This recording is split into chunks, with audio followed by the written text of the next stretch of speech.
Alright, welcome back everyone. Today we're doing something a little bit different and shooting some street on this little point and shoot, the Olympus XZ-1, here in Clayton today, where I have probably only about 30 to 45 minutes of light left, and I just thought maybe I'd see what I can get with this little camera and take you along on the process.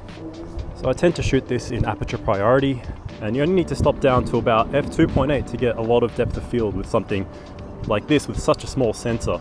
And this being such an old camera, it's a little bit slower to operate, but I really like the color rendition that you can get out of this camera, and sometimes simplifying things can actually help you focus on the scenes in front of you.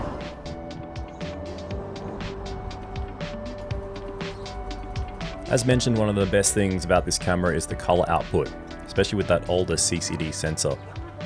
And besides this, there wasn't too much activity happening in this area on this particular afternoon.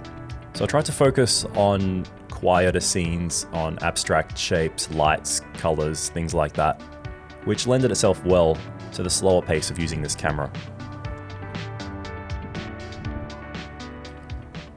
I stood in this spot for about a minute and got a couple of shots as people walked through the light.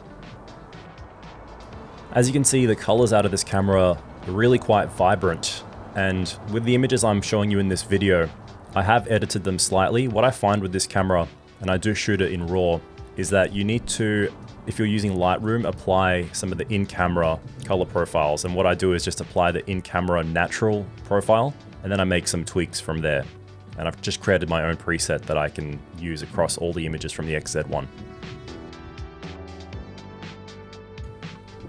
And what I find is that it has kind of the look of slide film, just that increased saturation and vibrance, contrast. Not as much like negative film, but it's just a unique look that is fun to shoot.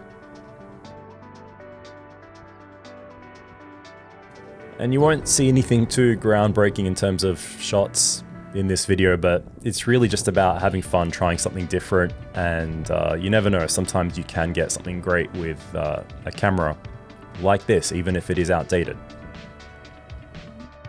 And I was riding my bike out this day, so it just made for a great option to take with me. It fits in the pocket and can create some nice shots.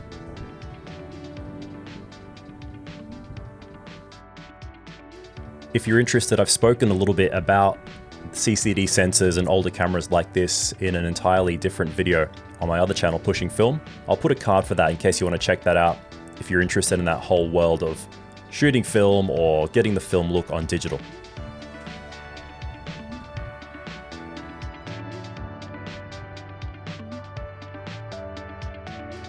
Sometimes it's nice having a zoom lens as well, being able to get in close and capture things like textures.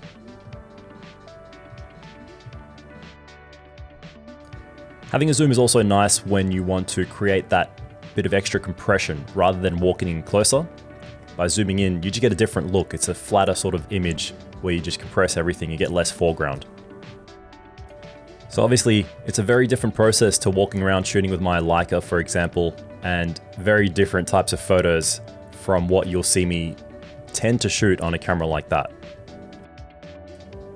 So I don't know if it's just me, but I find that certain cameras lend themselves to certain styles of shooting. I've actually tried to use this camera for the quicker paced street photography with lots of people, for example, that I tried to do with my Leica, but it just doesn't work. The camera is a little bit too slow. I can't do things like zone focus, so it works better for slower paced shooting like this. So anyway, I grabbed my bike, got a few final shots as I was riding past some scenes, and the light was really dipping and looking good. And then shortly after this, it was time to head home.